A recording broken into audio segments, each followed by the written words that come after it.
Estaba cenando sola en un pequeño restaurante cerca de mi oficina, cuando una mujer se acercó a mi mesa con los ojos hinchados de tanto llorar. Estaba visiblemente desesperada. Sostenía un celular con las manos temblorosas y me pidió disculpas por interrumpirme así, pero dijo que había descubierto quién era yo gracias a una búsqueda en Internet y que necesitaba mi ayuda con urgencia. Se presentó como Carla. Me dijo que había perdido todo en su vida y que lo peor es que quien la había destruido sabía exactamente dónde dolía, sabía cosas sobre ella que nunca le había contado a nadie, ni siquiera a sí misma.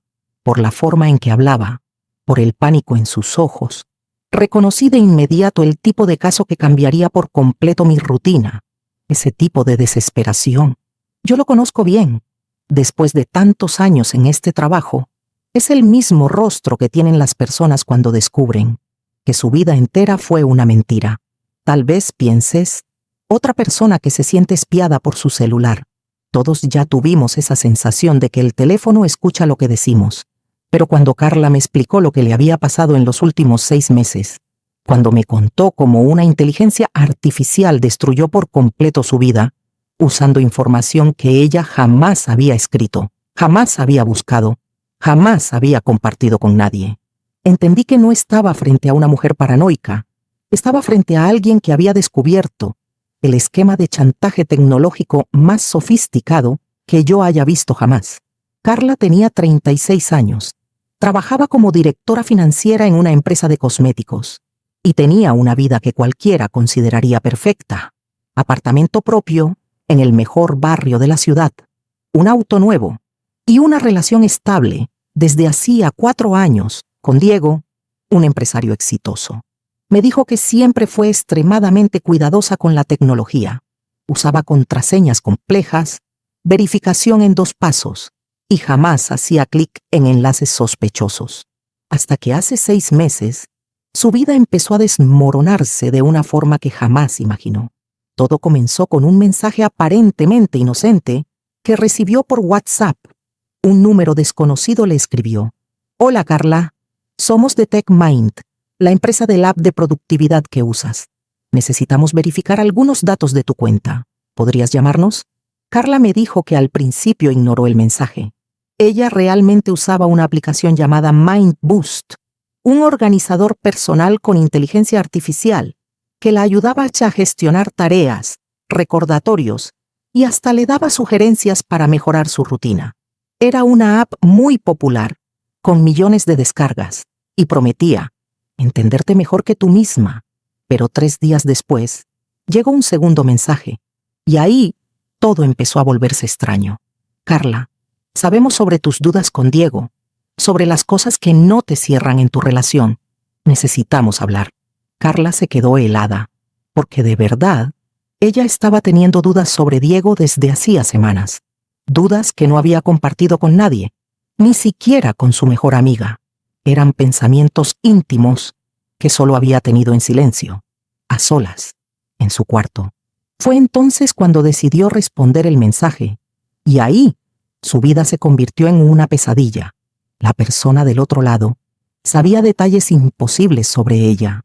Sabía que había llorado la noche anterior por su relación. Sabía que estaba considerando terminar con Diego, pero tenía miedo de quedarse sola. Sabía incluso lo que se había dicho a sí misma esa misma mañana, mirándose al espejo en el baño. «Carla, tienes que tomar una decisión sobre tu vida». Lo más aterrador es que lo dijo en un susurro, a solas, con el celular en el otro extremo del apartamento. Pero quien hablaba con ella sabía exactamente cómo usar esa información. Y en las semanas siguientes, Carla descubrió que sus secretos más íntimos no solo estaban en manos de desconocidos, estaban siendo usados para destruirla. 2 horas después de aquel encuentro en el restaurante, Carla estaba sentada frente a mí, en la silla del lado opuesto, en mi oficina. Se había calmado un poco, pero aún le temblaban ligeramente las manos al sostener el celular. Me contó que en los últimos 6 meses, su vida se había convertido en una pesadilla tecnológica, como nunca imaginó que podría pasarle. Carla me explicó que después de aquella primera conversación extraña por WhatsApp, donde alguien demostró conocer sus pensamientos más íntimos sobre Diego. Los mensajes comenzaron a volverse más específicos y más amenazantes. El tercer mensaje llegó el viernes siguiente. La persona del otro lado sabía que Carla le había mentido a Diego sobre dónde estaba esa noche. Sabía que le había dicho que estaba trabajando hasta tarde, pero que en realidad había ido a cenar sola a un restaurante, porque necesitaba pensar sobre su relación. Lo más perturbador es que Carla realmente había hecho eso, pero no lo había publicado en redes sociales, no había pagado con tarjeta, usó efectivo justamente para no dejar rastro. ¿Cómo era posible que alguien supiera dónde había estado? El cuarto mensaje fue el que la dejó completamente aterrada. La persona sabía sobre una conversación que Carla tuvo con su madre por teléfono el domingo anterior, una llamada en la que se había desahogado. Le contó a su madre que se sentía insegura en el trabajo, que estaba bajo mucha presión por parte de su jefe y que a veces lloraba en el baño de la empresa durante el almuerzo. Carla me dijo que al principio pensó que alguien cercano a ella le estaba pasando información al desconocido. Tal vez Diego, tal vez alguna compañera de trabajo, tal vez su propia madre estaba comentando esas cosas con otras personas. Pero cuando empezó a investigar, descubrió algo mucho más siniestro. Nadie, absolutamente nadie a su alrededor, sabía esos detalles. Ni siquiera las personas más cercanas a ella tenían acceso a una información tan íntima. Fue entonces cuando Carla comenzó a notar un patrón. Todos los datos que esa persona conocía tenían algo en común. Carla había hablado de ellos, en voz alta, sola, en su casa, siempre con el celular cerca, siempre con la aplicación Mind Boost activa en segundo plano, ese organizador personal que ella usaba todos los días desde hacía más de un año, la app que prometía entender tus necesidades antes de que tú las expreses, la app que se había vuelto indispensable en su rutina, porque siempre sugería lo que ella necesitaba, en el momento exacto, como si leyera su mente, y tal vez sí lo hacía, pero no estaba leyendo su mente, estaba leyendo algo mucho más concreto y aterrador. Carla me dijo que fue en ese momento cuando decidió hacer una prueba. El martes por la noche, se quedó sola en su apartamento, dejó el celular sobre la mesa del salón y empezó a hablar consigo misma, inventando una historia. Dijo en voz alta que estaba pensando en mudarse a otra ciudad, que había recibido una oferta de trabajo en Barcelona y que estaba emocionada con la posibilidad. Nada de eso era cierto. Era solo un experimento para confirmar sus sospechas. A la mañana siguiente, recibió un mensaje. Nos enteramos de lo de Barcelona. Sería una pena que lo pierdas todo, por una decisión impulsiva. Fue ahí cuando Carla entendió que su celular no era solo un medio de comunicación, era un espía. Y alguien estaba usando cada palabra que decía a solas para construir un perfil completo de su vida. Un perfil que ahora estaba siendo usado para algo que todavía no imaginaba, lo destructivo que podía llegar a ser. Antes de continuar, quiero presentarme mejor. Mi nombre es Isabela Duarte. Tengo 45 años. Me convertí en investigadora privada después de descubrir una traición de la persona que más amaba. Me destruyó, pero me volví a levantar. Y desde entonces, dedico mi vida a investigar casos que las autoridades prefieren ignorar. Aquí, en este canal, comparto fragmentos de las historias que cambiaron mi camino, historias que comienzan en el silencio y terminan con revelaciones que muy pocos se atreven a enfrentar. Si llegaste hasta aquí, si esta historia ya te tocó de alguna manera, si algo dentro de ti dice que esta verdad debe ser revelada, entonces deja tu like en este video, suscríbete al canal y activa la campanita de notificaciones para no perderte ningún detalle, porque lo que voy a descubrir sobre esta organización puede cambiarlo todo. Y Carla, esa mujer, aún no sabía que estaba por descubrir algo mucho peor que simplemente haber perdido su privacidad. El jueves siguiente al experimento de Barcelona, cuando Carla recibió una llamada en el trabajo, descubrió que aquellos mensajes misteriosos eran solo el comienzo de una pesadilla, mucho, mucho más grande. Era Diego, su pareja, Estaba completamente alterado. Le dijo que había recibido unos audios por WhatsApp donde, aparentemente, Carla hablaba mal de él con otra persona. Audios donde decía que ya no lo amaba, que estaba cansada de la relación y que solo seguía con él, por comodidad. El problema es que Carla jamás había dicho esas cosas. Nunca. Y cuando Diego le envió los audios para que los escuchara, lo que oyó la dejó paralizada. Era su propia voz, inconfundiblemente su voz, pero diciendo cosas que ella nunca había pronunciado. Carla me dijo que fue como escuchar el fantasma de sí misma. La entonación era perfecta, el ritmo al hablar, idéntico. Incluso las pausas y las respiraciones eran exactamente como las suyas, pero el contenido era una mentira total. Diego terminó la relación ese mismo día. 4 años juntos, destruidos por audios falsos, audios imposibles de diferenciar de la realidad.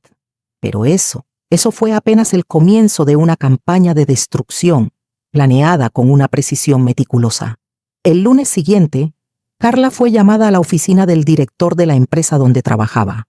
Él la confrontó con audios que había recibido de forma anónima. En ellos, Carla supuestamente estaba revelando información confidencial de la empresa a la competencia. Otra vez, era su voz. Otra vez, palabras que ella jamás dijo. Carla me contó que intentó explicar que los audios eran falsos, que era técnicamente posible crear voces sintéticas, pero nadie le creyó. ¿Quién podría falsificar su voz con tanta perfección? ¿Y cómo alguien podía saber detalles internos de la empresa que solo ella conocía? Ese mismo día, fue despedida por falta grave. Perdió su empleo, perdió sus referencias profesionales y perdió cualquier posibilidad de volver a trabajar en el sector porque ¿quién contrataría a alguien acusada de filtrar secretos empresariales? Durante las 2 semanas siguientes, la vida de Carla se vino abajo por completo. Empezó a recibir llamadas de amigos, personas que habían escuchado audios donde supuestamente ella hablaba mal de ellos, audios donde revelaba secretos que le habían confiado, audios donde decía cosas crueles, cosas que ella jamás habría dicho. Uno por uno, todos los vínculos importantes de su vida fueron destruidos por una versión sintética de ella misma que sabía exactamente qué decir para herir. Carla me dijo que fue entonces cuando entendió la genialidad diabólica de todo esto. La persona detrás del ataque no solo había grabado sus conversaciones privadas, había usado esas grabaciones para entrenar una inteligencia artificial capaz de imitar su voz con absoluta precisión. Y ahora, esa IA podía decir cualquier cosa, hacer cualquier acusación, revelar cualquier secreto, todo con la credibilidad de sonar exactamente como ella. Pero el descubrimiento más aterrador aún estaba por llegar, porque cuando Carla finalmente reunió el valor para investigar más a fondo la app MindBoost, descubrió que no era la única víctima. Había miles de personas pasando por lo mismo, y todas tenían algo en común. Todas usaban aplicaciones de la misma empresa de tecnología, una empresa que estaba recolectando datos de voz a escala industrial, una empresa que había convertido la intimidad de las personas en un arma de destrucción masiva. Y lo peor de todo, Carla descubrió que eso era solo la primera fase de un plan mucho más grande. Lo que Carla me contó a continuación me hizo entender que estábamos frente a uno de los esquemas criminales más sofisticados que yo había investigado en mi carrera, porque destruir la vida de las personas no era el objetivo final, era solo la preparación para algo mucho más rentable y mucho más cruel. 3 días después de perder su empleo, cuando Carla ya estaba completamente aislada, sin amigos y desesperada económicamente, recibió una llamada. Era una voz femenina, amable, cálida. Se identificó como consultora de una empresa llamada Solution Tech. La mujer dijo que sabía por lo que Carla estaba pasando y que tenía una propuesta que podía solucionarlo todo. La consultora explicó que Solution Tech ofrecía un servicio de rehabilitación digital para personas que habían sido víctimas de ataques cibernéticos Podían limpiar completamente su reputación online, restablecer sus relaciones personales a través de campañas de esclarecimiento y hasta conseguirle un nuevo empleo por medio de su red de contactos. El precio del servicio completo era de $50,000, una cifra absurda para cualquiera, y mucho más para alguien que acababa de perder su trabajo. Carla me dijo que, al principio pensó en colgar, pero la consultora le hizo una oferta imposible de rechazar. Aceptaban el pago en cuotas, y ella solo empezaría a pagar una vez que estuviera trabajando de nuevo. Además, ofrecían una garantía. Si no lograban restaurar su vida por completo en 6 meses, no tendría que pagar nada. Era la propuesta perfecta para alguien que ya no tenía nada que perder. Carla firmó el contrato ese mismo día, y fue entonces cuando entendió que había caído en una trampa mucho más elaborada de lo que jamás imaginó. Durante los primeros 2 meses, Solution Tech cumplió cada promesa. Lograron que Diego volviera a hablar con ella. Le explicaron que los audios eran falsos y que Carla había sido víctima de un ataque tecnológico. Organizaron una reunión con los directores de su antigua empresa. Les presentaron pruebas técnicas de que los audios habían sido generados artificialmente. Incluso sus amigos comenzaron a volver, después de recibir explicaciones detalladas sobre cómo funcionaba la clonación de voz. En 3 meses, Carla consiguió un nuevo trabajo, en una empresa incluso mejor que la anterior. Su vida parecía estar volviendo a la normalidad. Hasta estaba considerando retomar la relación con Diego. Pero cuando llegó el momento de empezar a pagar por esas soluciones, Carla descubrió algo que la dejó helada. Solution Tech y TechMind, la empresa del app Mind Boost, tenían los mismos dueños, las mismas personas que habían recopilado su información íntima, que habían entrenado una inteligencia artificial para imitar su voz, que habían destruido su vida paso a paso, de forma sistemática. Eran las mismas que ahora le cobraban $50,000 para resolver el problema que ellas mismas habían creado. Era el crimen perfecto. Destruían la vida de las personas usando su propia tecnología y luego vendían la solución. Y como las víctimas estaban solas, desesperadas, sin salida, aceptaban cualquier cosa que prometiera devolverles su vida. Carla me contó que cuando descubrió eso, intentó cancelar el contrato, pero las cláusulas eran muy claras. Ella ya había recibido el servicio, su vida ya había sido restaurada y ahora tenía que pagar. Si no lo hacía, la empresa tenía el derecho legal de revertir todo lo que habían hecho. En otras palabras, si no pagaba los $50,000, le destruirían la vida otra vez. Pero esta vez sería aún peor, porque ahora tenían más material, más grabaciones, más datos, más acceso. Carla estaba atrapada en un chantaje perpetuo, y cuando comenzó a investigar en Internet, descubrió que no estaba sola. Había cientos de personas en la misma situación, todas víctimas del mismo esquema, todas pagando fortunas a empresas que habían creado el problema y luego se ofrecían para resolverlo. Y lo más perturbador, descubrió que esto llevaba años ocurriendo, miles de víctimas, y nadie había logrado exponer el esquema, porque las pruebas siempre eran eliminadas, y las personas que intentaban denunciar eran silenciadas, de formas cada vez más creativas. Pero esta vez habían elegido a la víctima equivocada, porque Carla había decidido que prefería perderlo todo otra vez, antes que seguir siendo extorsionada por el resto de su vida. Cuando Carla me dijo que había decidido denunciar todo a la policía, inmediatamente sentí que algo no encajaba.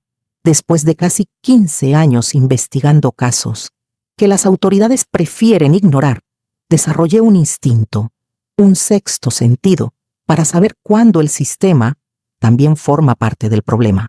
Y había algo en toda esta historia que me decía que la policía no iba a ser la solución. Carla me contó que había acudido a la Delegación de Delitos Cibernéticos 3 semanas antes de conocerme. Llevó todas las pruebas, capturas de pantalla de los mensajes, los audios falsos, los contratos con Solution Tech, los comprobantes de pago, todo perfectamente ordenado, cronológicamente, Era un caso prácticamente resuelto, con pruebas claras, irrefutables, de extorsión y uso criminal de inteligencia artificial. El delegado que la atendió, según sus palabras, mostró interés al principio. Le dijo que era un caso complejo, que necesitarían tiempo para investigarlo a fondo, que llamarían a especialistas en tecnología. Le pidió que dejara todas las pruebas ahí y le prometió que en 2 semanas tendría una respuesta. Pasaron 2 semanas. Nada.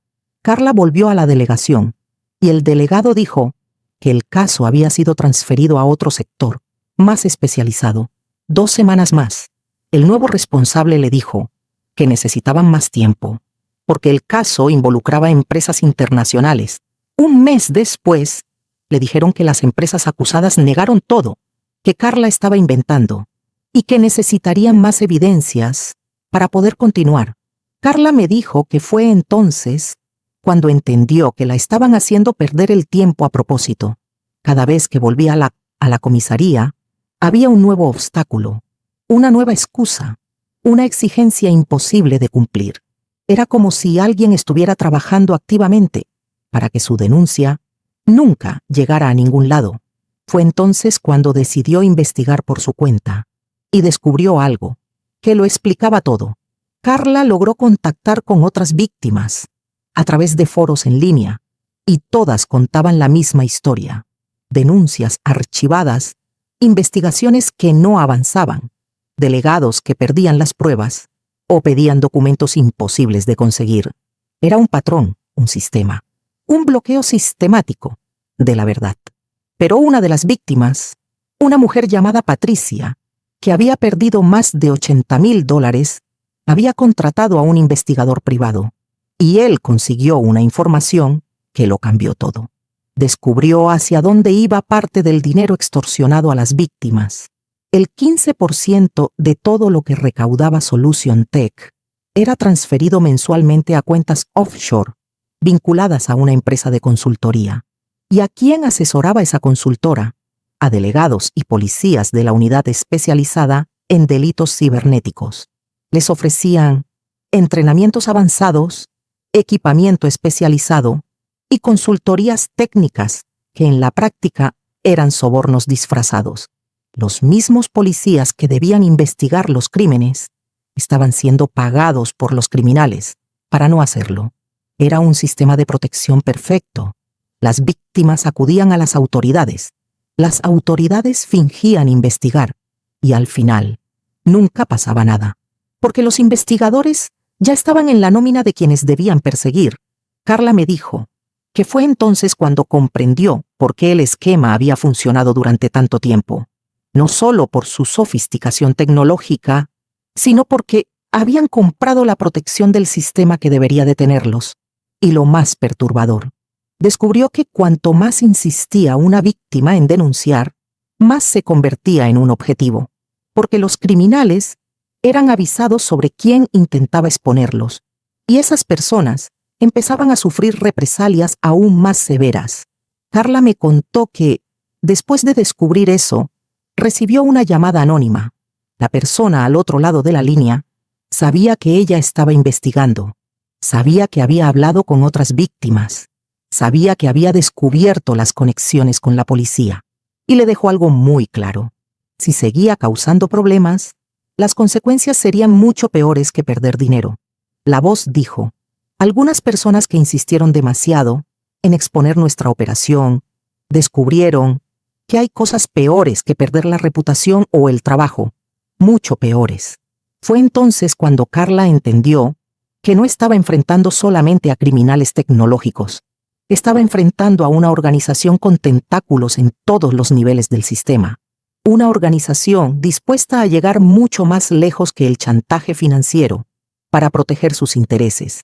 Y por eso me buscó a mí, porque sabía que, si seguía intentando resolver esto por los canales oficiales, probablemente nunca más sería vista con vida.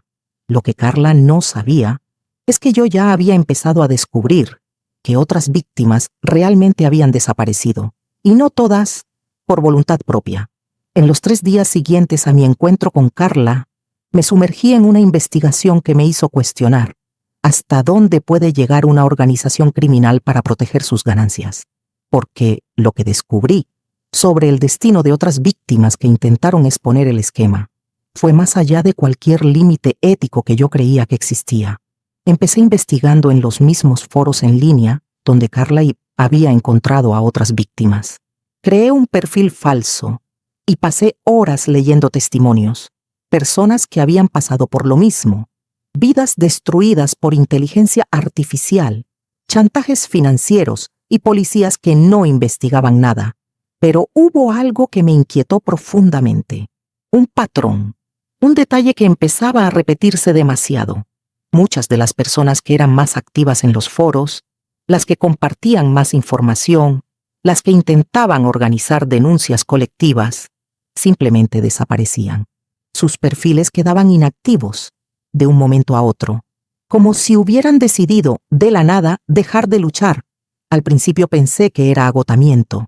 Después de todo, enfrentar un esquema así, con protección policial, debe ser emocionalmente devastador, pero cuando profundicé en la investigación, encontré algo mucho más siniestro.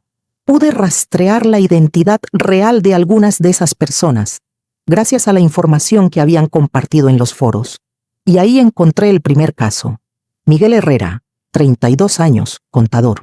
Había perdido $50,000 en el esquema y estaba organizando una acción colectiva contra Solution Tech. Miguel dejó de publicar en el foro hace 4 meses. Busqué su nombre en internet y encontré un artículo de un diario local. Contador se suicida tras escándalo de corrupción financiera. La noticia decía que Miguel fue encontrado muerto en su apartamento con una nota de suicidio, donde supuestamente confesaba haber desviado dinero de sus clientes y que no podía vivir con la culpa. Pero había algo extraño. Personas que conocían a Miguel decían que nunca mostró signos de depresión, nunca habló de problemas éticos en su trabajo.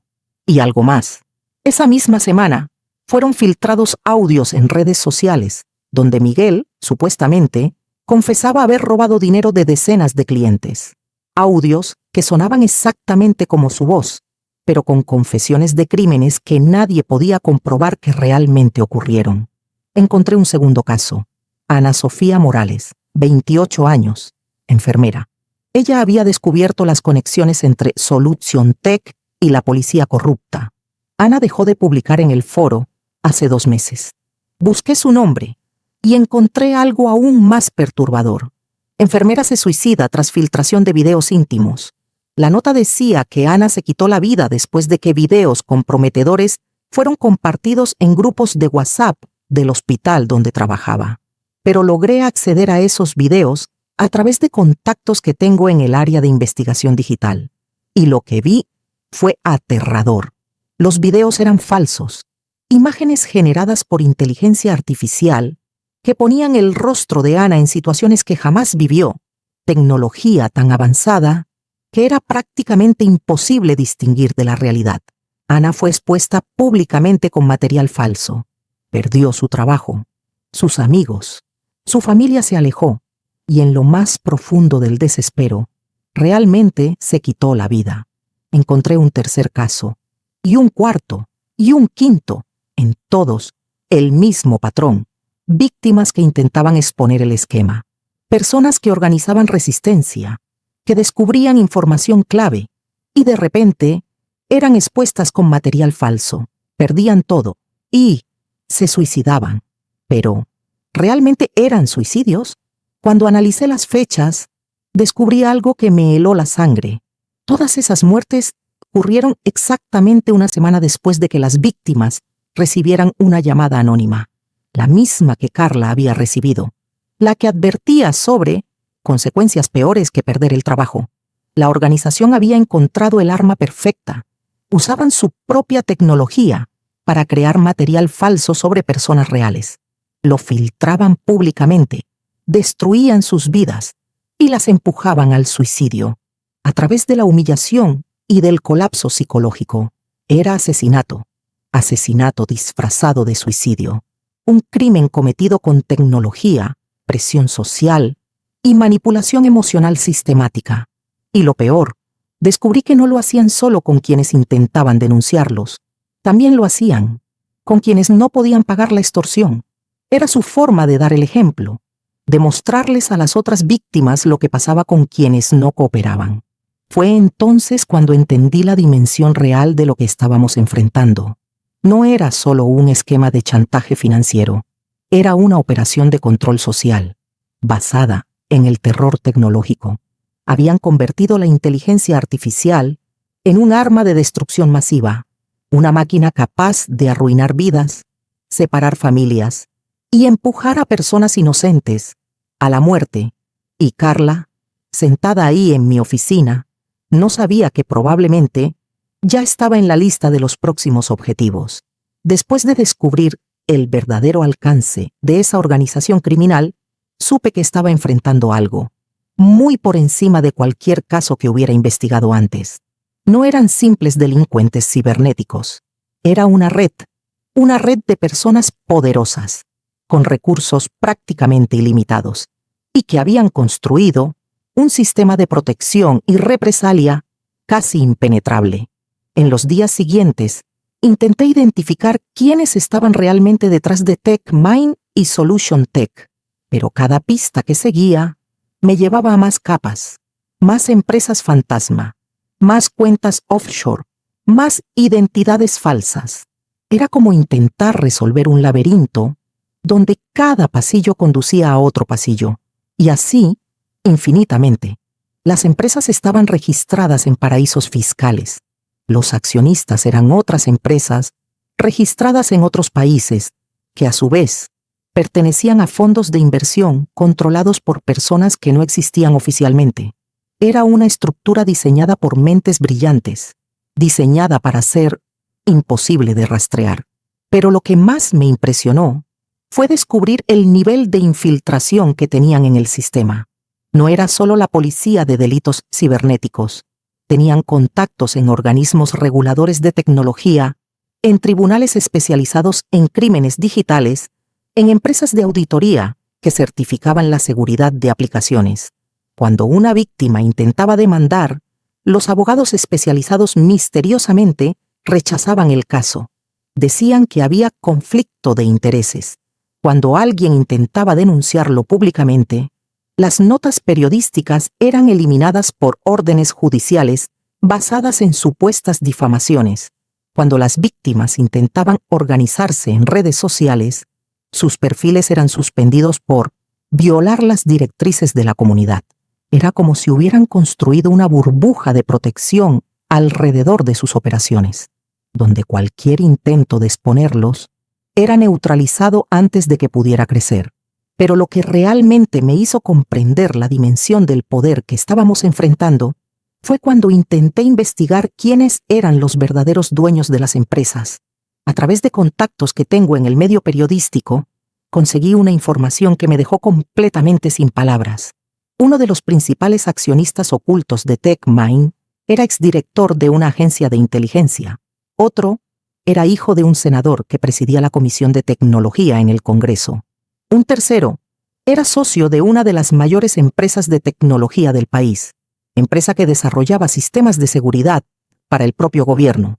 No eran simples criminales, eran personas que usaron sus cargos de poder para construir un esquema delictivo que se alimentaba de la misma estructura que supuestamente debía protegernos.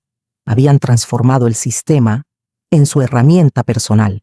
Y lo más aterrador, descubrí que el esquema iba mucho más allá de la extorsión financiera. Estaban recolectando datos íntimos de millones de personas, creando perfiles psicológicos detallados y vendiendo esa información a empresas que querían manipular el consumo, las preferencias políticas y hasta decisiones personales, como casarse o tener hijos. Era control social a escala industrial. Habían creado una máquina de manipulación masiva que convertía la vida privada de las personas en dinero y poder político. Y cuando empecé a entender todo eso, recibí mi primera amenaza directa. Fue un correo simple, enviado desde una cuenta anónima. El mensaje decía: Isabela, sabemos que estás investigando cosas que no deberías. Sabemos dónde vives. Conocemos tu rutina. tenemos acceso a todas tus comunicaciones. Detente, mientras aún puedes hacerlo por voluntad propia. Adjunto al correo, había un video de 40 segundos. Era yo, saliendo de mi apartamento esa misma mañana, grabada desde diferentes ángulos. Ellos habían accedido a las cámaras de seguridad del edificio, a las cámaras de tránsito de la calle, incluso a los celulares de personas que pasaban cerca de mí. Era una demostración de poder. Querían que yo supiera que tenían la capacidad de vigilarme las 24 horas del día, desde cualquier lugar. Y si tenían ese nivel de vigilancia, también tenían capacidades aún más peligrosas.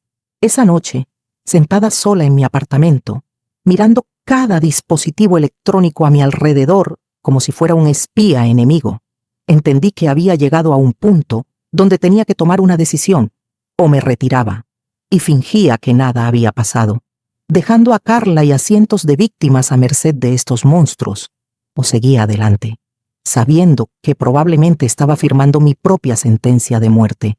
Pero había algo que ellos no sabían sobre mí, algo que subestimaron al elegirme como objetivo. Yo ya no tenía nada que perder, y las personas que no tienen nada que perder son las más peligrosas de todas. Pero descubrí muy rápido que subestimar el poder de esa organización fue el mayor error que podía haber cometido, porque no se trataba solo de amenazas. Se estaban preparando para destruirme de la misma forma sistemática con la que habían destruido a todas las otras personas que intentaron exponerlos. La mañana siguiente a la amenaza por correo, me desperté con el teléfono sonando sin parar. Era mi banco. Me informaban que mi cuenta había sido bloqueada por actividades sospechosas.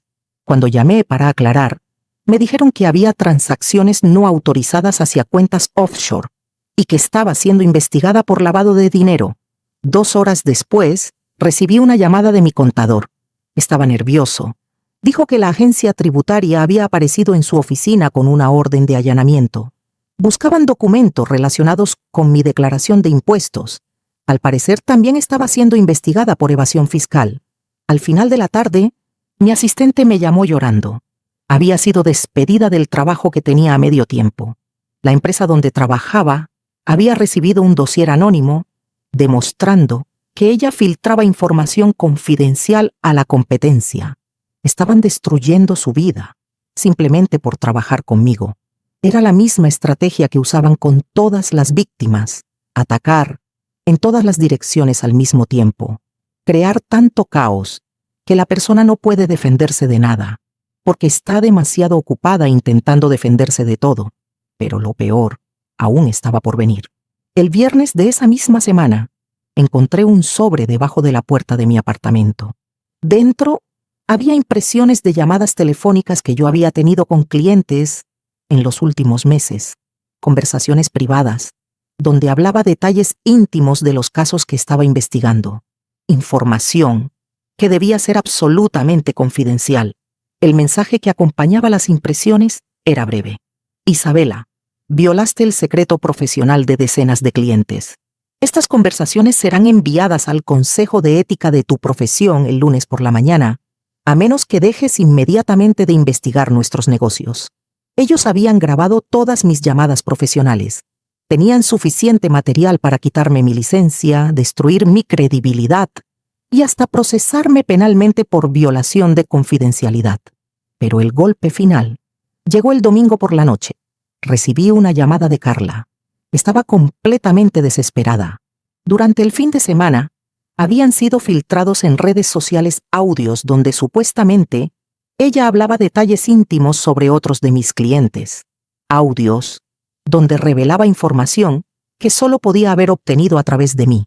Los audios eran falsos, obviamente, generados con la misma inteligencia artificial que usaban con todas las víctimas, pero sonaban perfectamente reales.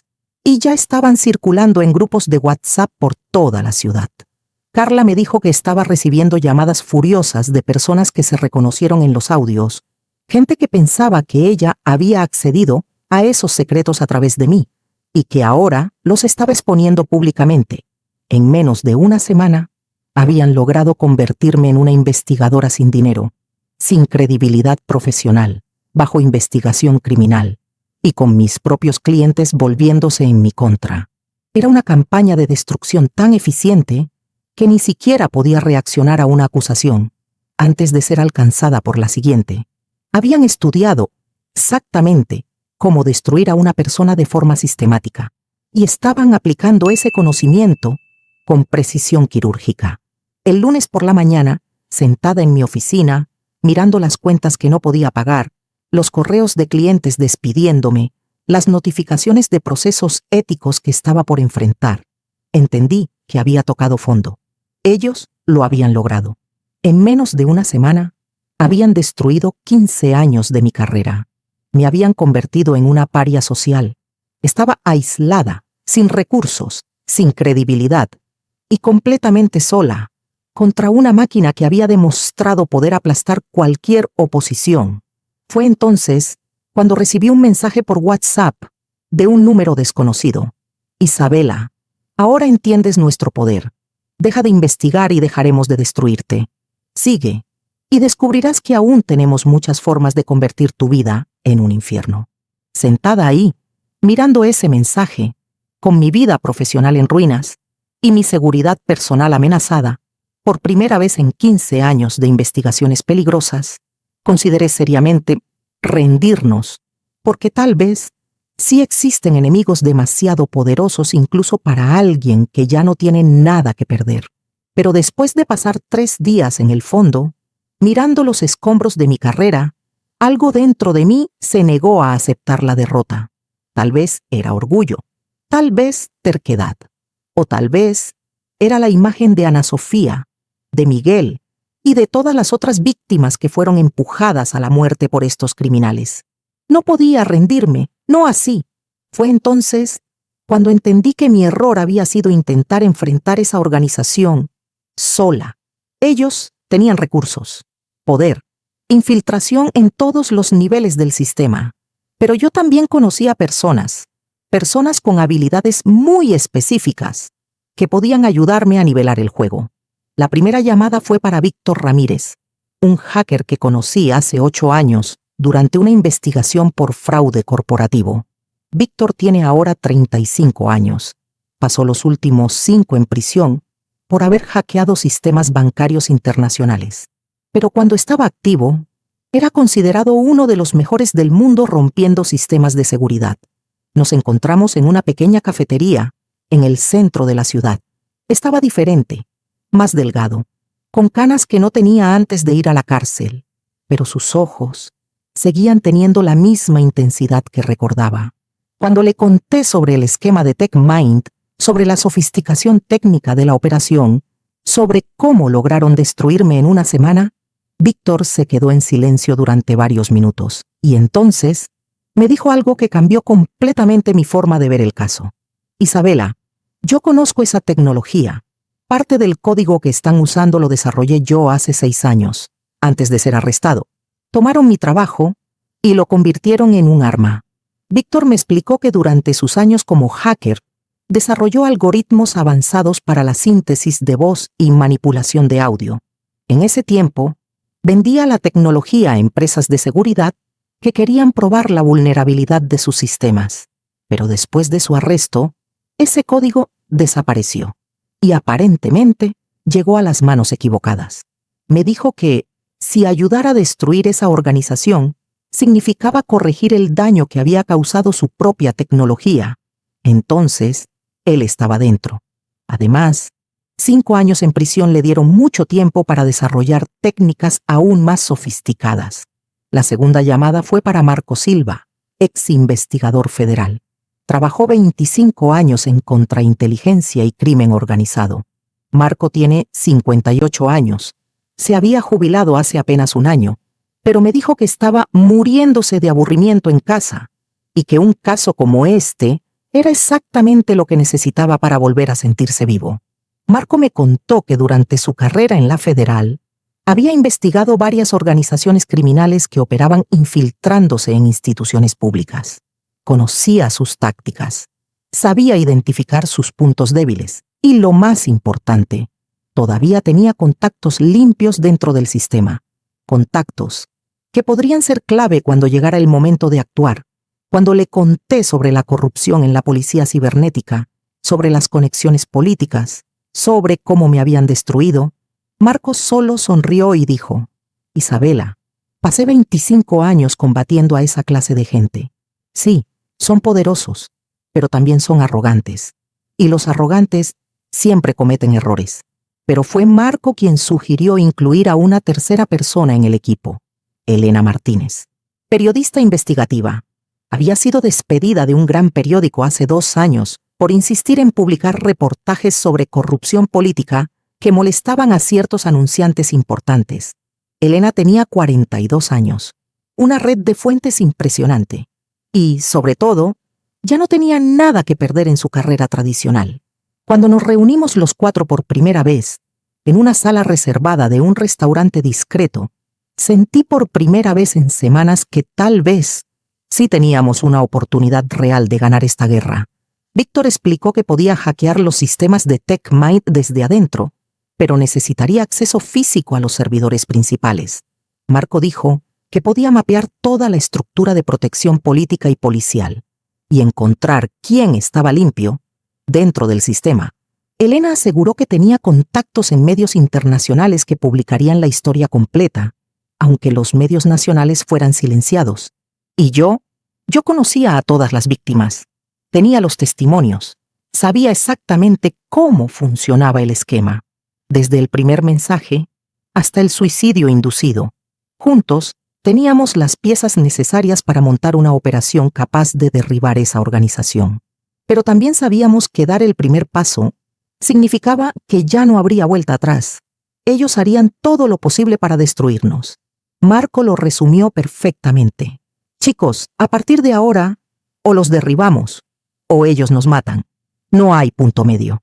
Y por primera vez, desde aquella primera amenaza, sentí que tal vez sí podía hacer justicia por todas las víctimas que estos monstruos habían destruido. Los 15 días siguientes fueron los más intensos de toda mi carrera. Nuestro equipo trabajó como una máquina de guerra, cada uno enfocado en su especialidad, todos sabiendo que cualquier error podía significar no solo el fracaso de la operación, sino probablemente nuestra muerte. Víctor pasó la primera semana mapeando digitalmente toda la infraestructura de TechMind. Descubrió que operaban a través de una red de 17 servidores, distribuidos en 5 países diferentes. Pero el servidor principal, aquel donde se encontraban los códigos fuente y los datos de las víctimas, estaba ubicado en una instalación industrial, en las afueras de la ciudad. Mientras tanto, Marco usó sus contactos para mapear quiénes exactamente estaban en la nómina de la organización. Descubrimos que tenían al menos 12 comisarios corruptos, 6 jueces que archivaban sus casos y 3 senadores que bloqueaban cualquier intento de investigación oficial. Pero Marco también identificó personas limpias dentro del sistema, aliados que podrían actuar cuando tuviéramos las pruebas necesarias. Elena, por su parte, comenzó a construir una red de protección mediática internacional. Estableció contacto con periodistas en Europa y Estados Unidos que aceptaron publicar la historia completa de forma simultánea, asegurando que, aunque la prensa nacional fuera silenciada, la verdad llegaría al mundo. Yo seguí documentando nuevos casos. Cada nueva víctima fortalecía mi determinación de ver a estos criminales pagar por todo lo que habían hecho. Pero en la segunda semana de operación, descubrimos que ellos habían notado nuestros movimientos. Víctor me llamó un martes por la mañana, completamente alterado. Dijo que había detectado intentos de intrusión en su computadora y que, al revisar los registros del sistema, descubrió que alguien había accedido parcialmente a los archivos de nuestra investigación. Marco confirmó la sospecha. Uno de sus contactos en la federal le avisó que se estaba abriendo una investigación interna contra él. Lo acusaban de colaborar con delincuentes cibernéticos. Elena recibió amenazas de muerte a través de perfiles falsos en redes sociales. Y yo me desperté una mañana con mi apartamento completamente revuelto. Habían entrado durante la noche, mientras dormía, y lo habían registrado todo, pero no se llevaron nada. Era un mensaje: sabemos dónde estás, sabemos cuándo eres vulnerable, y podemos llegar a ti cuando queramos. Ahí fue cuando entendimos que teníamos que acelerar la operación. Ya no teníamos el lujo de planificar cada paso con calma. Nos habían descubierto. Y ahora era una carrera contra el tiempo. Marco sugirió que pasáramos de inmediato a la fase final. Había identificado una ventana de oportunidad. El viernes siguiente, habría una reunión de emergencia con los principales accionistas de TechMind en la sede de la empresa. Sería la única oportunidad de encontrarlos a todos juntos, en un lugar accesible. Víctor confirmó que podía hackear los servidores principales ese mismo viernes, pero necesitaría exactamente 4 horas ininterrumpidas para extraer todos los datos y códigos fuente que probarían los crímenes. Elena garantizó que sus contactos internacionales estarían listos para publicar todo el sábado por la mañana. El plan era arriesgado, complejo. Mientras Víctor accedía a los servidores, Marco y yo entraríamos a la reunión de accionistas para confrontarlos directamente y forzarlos a confesar, mientras Elena grababa todo en secreto. Si todo salía bien, tendríamos pruebas digitales, confesiones grabadas y exposición mediática internacional que haría imposible encubrir el escándalo. Pero, el jueves por la noche, la víspera de la operación, recibí una llamada que lo cambió todo. Era Carla, y estaba llorando desesperadamente. Me dijo que había recibido un ultimátum. Debía convencer a nuestro equipo de abandonar la investigación, o ellos matarían no solo a ella, sino a toda su familia. Y para demostrar que no estaban bromeando, le enviaron fotos. Fotos de sus padres saliendo de casa, de su hermana en el trabajo, de sus sobrinos en la escuela. Habían convertido a Carla en una rehén emocional para chantajearnos. Y ahora yo tenía que elegir entre salvar a una familia inocente o exponer a los criminales que ya habían destruido cientos de otras familias. Sentada en mi apartamento esa noche, mirando el teléfono, sabiendo que al día siguiente ejecutaríamos la operación final, entendí que esta organización había guardado su arma más cruel para el último momento, porque sabían que lo único capaz de hacerme retroceder era usar a víctimas inocentes como escudo humano. Pero Marco Silva no había pasado 25 años combatiendo organizaciones criminales para rendirse ante un chantaje emocional. Cuando le conté sobre el ultimátum que involucraba a la familia de Carla, él simplemente dijo: «Isabela, vamos a sacar a esa gente de su alcance». Esta misma noche, Marco me contó que durante sus años en la Federal, y también después de jubilarse, mantuvo contacto con personas que operaban en una zona gris entre la ley y la justicia, ex policías, desilusionados por la corrupción del sistema, ex militares que ahora ofrecían protección a personas amenazadas por criminales poderosos. Incluso algunos que habían cruzado la línea hacia el otro lado de la ley, pero que todavía respetaban un código de ética cuando se trataba de proteger a inocentes. En 2 horas, Marco había reunido un equipo de 7 hombres, todos con experiencia, todos con equipamiento militar, todos dispuestos a actuar fuera de la ley si era necesario para salvar a una familia inocente. Llamamos a Carla y le explicamos el plan. Ella tendría que convencer a su familia de salir de casa durante la madrugada, con cualquier excusa, una emergencia médica, una avería en la casa, lo que fuera. Debían dejar sus celulares en casa, llevar solo documentos y estar listos para desaparecer durante unos días. A las 3 de la mañana del viernes, 3 camionetas negras salieron al mismo tiempo desde distintos puntos de la ciudad. Marco coordinaba toda la operación por radio. Yo iba en una de las camionetas viendo a hombres que no conocía arriesgar sus vidas para salvar a personas que tampoco conocían. La primera camioneta fue por los padres de Carla. Ya estaban listos, nerviosos, pero decididos. El rescate fue rápido y limpio. Entraron, dejaron los celulares encendidos sobre la mesa como si siguieran durmiendo y salieron en menos de 5 minutos. La segunda camioneta fue a la casa de la hermana de Carla. Ella tenía 2 hijos pequeños y la operación fue más complicada. Los niños estaban asustados. No entendían por qué tenían que salir de casa en plena madrugada. Pero los hombres de Marco eran profesionales. Trataron a los niños con cuidado, convirtieron todo en una aventura, y en 10 minutos toda la familia estaba a salvo. La tercera camioneta fue por Carla. Cuando entró al vehículo, temblaba, pero por primera vez en semanas había esperanza en sus ojos. Todas las familias fueron llevadas a un apartamento que Marco había preparado en una zona industrial de la ciudad, un lugar sin internet, sin teléfono fijo, sin ninguna conexión digital rastreable.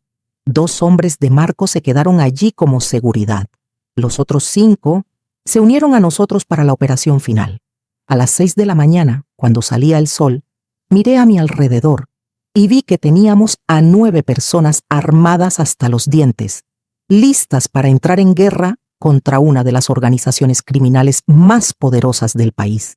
Era como una operación militar, pero no éramos soldados. Éramos ciudadanos que habían decidido no mirar más hacia otro lado mientras los inocentes eran destruidos.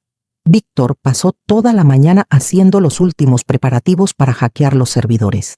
Había conseguido acceso físico al edificio gracias a un empleado subcontratado que también estaba siendo chantajeado por la organización.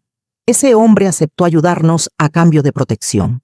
Marco coordinó el posicionamiento estratégico de nuestro equipo alrededor de la sede de TechMine. Elena confirmó que su red internacional estaba lista para publicar todo de manera simultánea. A las 2 de la tarde, cuando comenzaba la reunión de accionistas, iniciamos nuestra operación final. Víctor entró en el edificio disfrazado de técnico de mantenimiento, llevando equipos que en realidad eran dispositivos de hackeo. Marco y yo nos dirigimos a la entrada principal. Él usó su credencial de ex federal para exigir acceso a la reunión, alegando una investigación oficial. Elena se ubicó en una camioneta cercana, grabando todo en secreto y coordinando con sus contactos de prensa internacional.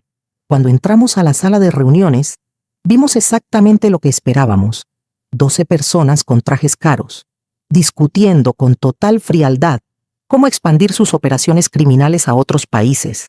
Ni siquiera se molestaron en interrumpir la conversación cuando llegamos. Tenían tanta seguridad en su sistema de protección que se creían intocables.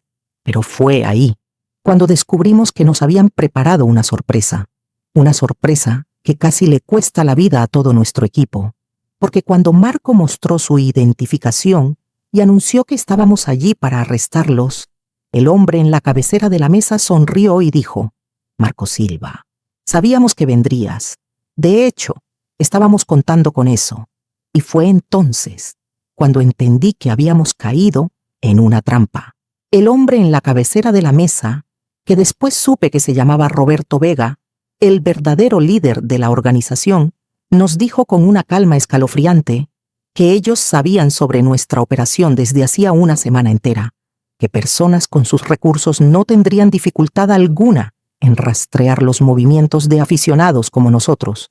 Fue entonces cuando entendí que todas nuestras comunicaciones habían sido interceptadas, que ellos sabían todo: el rescate de la familia de Carla, la infiltración de Víctor en el edificio, la red de prensa que Elena coordinaba. Nos habían dejado avanzar porque querían atraparnos a todos, de una sola vez.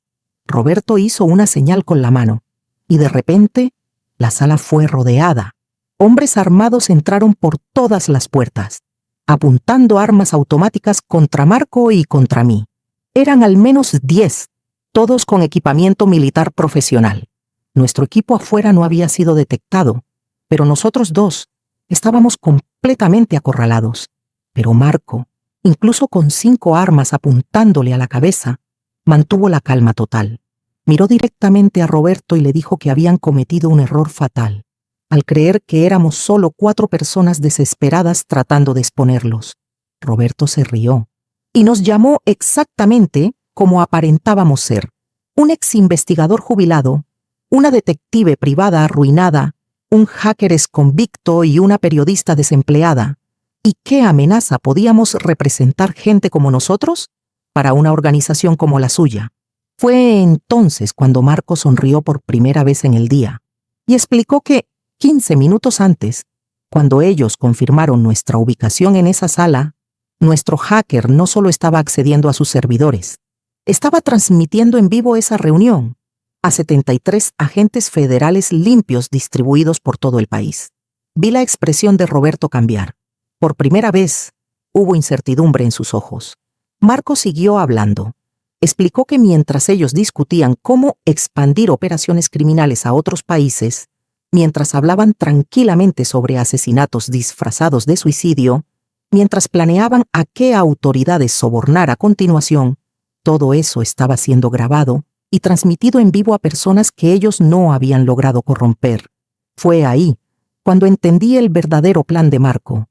No éramos solo investigadores, éramos carnada, cebo para hacerlos confesar, en vivo, creyendo que estaban seguros. Roberto intentó recuperar el control. Dijo que, aunque todo eso fuera cierto, íbamos a morir ahí. Y sin testigos, cualquier grabación podía ser impugnada. Pero entonces se escuchó el sonido de helicópteros acercándose. Varios helicópteros. Marco miró su reloj y le explicó a Roberto que exactamente 17 minutos antes, cuando la transmisión confirmó que estaban planeando asesinar a autoridades federales, se había activado el Protocolo Nacional de Emergencia para organizaciones terroristas. Las ventanas empezaron a temblar con el ruido, y a través del cristal vimos hombres descendiendo por cuerdas por los costados del edificio. La Fuerza Táctica Federal había rodeado todo el lugar. Roberto y sus accionistas entraron en pánico total. Algunos intentaron escapar. Otros sacaron sus teléfonos para llamar a sus contactos políticos. Pero ya era tarde. En menos de 5 minutos, la sala estaba llena de agentes federales fuertemente armados. Mientras Roberto y los demás eran arrestados, recibí un mensaje de Víctor por radio. Me informó que había logrado extraer todos los archivos y que los estaba transmitiendo simultáneamente a autoridades de 15 países. Los códigos fuente, la lista completa de víctimas, los registros de pagos a funcionarios corruptos, todo. Elena confirmó por radio que la historia ya estaba siendo publicada en 27 medios internacionales al mismo tiempo, con todas las pruebas que Víctor había conseguido. En los días siguientes, descubrimos la verdadera dimensión de la operación que habíamos derribado. No eran solo 17 víctimas de suicidio forzado. Eran 143 personas asesinadas en los últimos 5 años. No eran solo 12 policías corruptos. Eran 86 funcionarios en 23 países que estaban en la nómina de la organización. Roberto Vega y sus socios fueron condenados a cadena perpetua por asociación criminal, homicidios múltiples, corrupción de autoridades y crímenes contra la humanidad. Pero lo más importante, su tecnología fue destruida por completo y se aprobaron nuevas leyes para evitar que esquemas similares puedan ser desarrollados nuevamente. Carla recuperó por completo su vida, consiguió un nuevo empleo, volvió a tener relaciones sanas y se convirtió en una de las principales activistas en la lucha por la regulación de la inteligencia artificial. Me dijo que nunca olvidará que hay personas dispuestas a arriesgarlo todo para proteger a desconocidos. Víctor usó sus conocimientos para crear sistemas de seguridad que protegen a personas de la misma tecnología que él ayudó a desarrollar años atrás. Marco regresó oficialmente a la actividad como consultor federal especializado en crimen organizado con infiltración tecnológica. Elena ganó premios internacionales de periodismo por su cobertura del caso.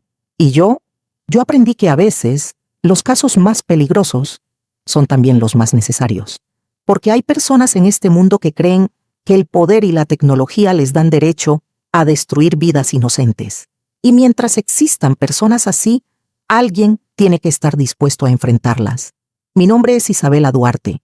Y esta fue una de las investigaciones que más cambió mi visión sobre hasta dónde puede llegar la maldad humana cuando se disfraza de progreso tecnológico. Pero también me enseñó algo más, que cuando personas con diferentes habilidades se unen por una causa justa, no hay organización criminal lo suficientemente poderosa para resistir.